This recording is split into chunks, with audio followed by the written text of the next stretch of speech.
Hi అండి. చాలా days తర్వాత ఇంత పెద్ద రొయ్యనైతే చూసాను. అది ఎలా అంటే మా నాన్నగారు వేటకెళ్తే తనకు పడితే తీసుకొచ్చారు నా కోసమని.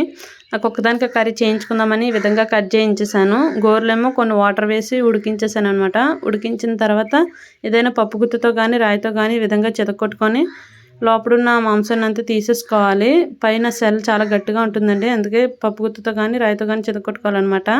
కర్రీ చాలా సింపుల్గా అండ్ చాలా టేస్టీగా ఉంటుందండి. మా అమ్మ చేసింది. ఏం లేదు, నార్మల్గానే వండేసిందనమాట.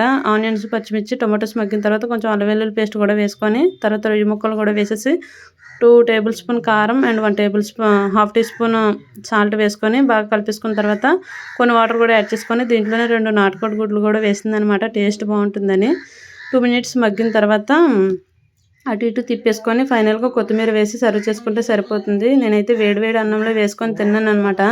టేస్ట్ అయితే చాలా బాగుంది అండ్ నాటుకోడి గుడ్డు కూడా అద్భుతంగా ఉంది. Bye bye.